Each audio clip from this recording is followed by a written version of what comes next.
Morning कक्षा 4 बच्चे अपनी हिंदी व्याकरण की पुस्तक निकालिए और उसमें निकालिए पेज नंबर 70 यानी कि 70। तो पेज नंबर 70 में हम करेंगे अनेक शब्दों के लिए एक शब्द। हम इसमें आजकल शब्द भंडार कर रहे हैं, इसमें हमने पहले विलोम शब्द किए, आज हम करेंगे अनेक शब्दों के लिए एक शब्द यानी कि वन वर्ड सब्स्टिट्यूशन। अब देखिए, पढ़िए और समझिए।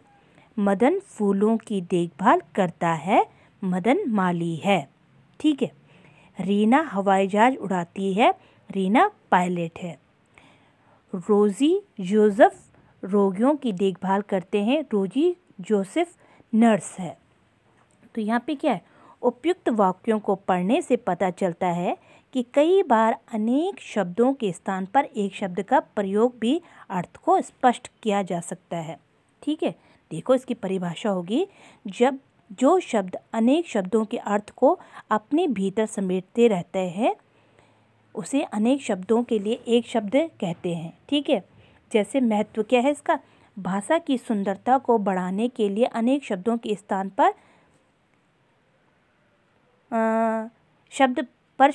शब्द का प्रयोग किया जाता है, इससे भाषा का संक्षिप्त तथा स्पष्ट हो जाती है तथा अर्थ को भी सरलता से समझा जाता है।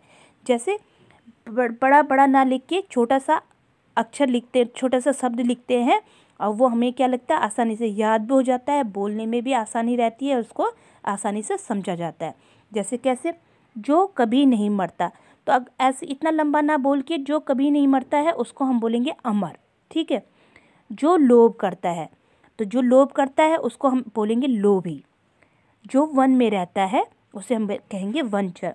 जो मूर्ति बनाता है, मूर्तिकार। जो नगर में रहता है, नागरिक। जो ग्राम में रहता है, ग्रामीण।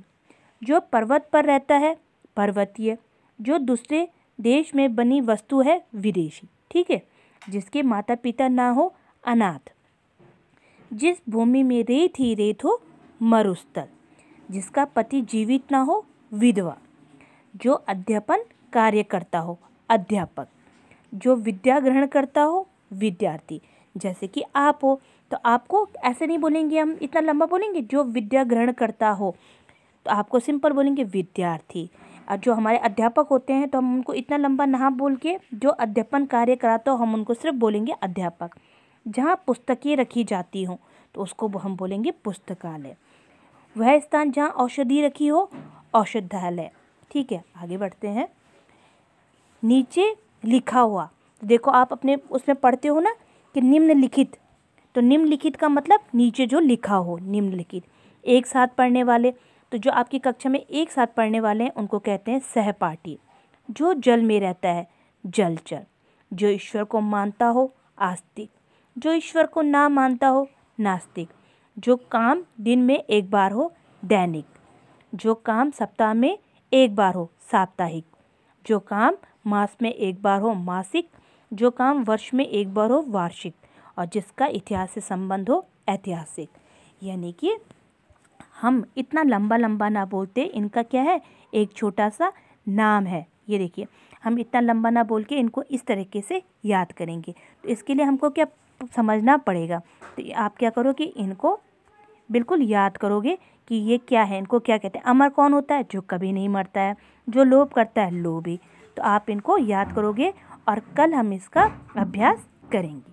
तो आज के लिए इतना ही। ओके।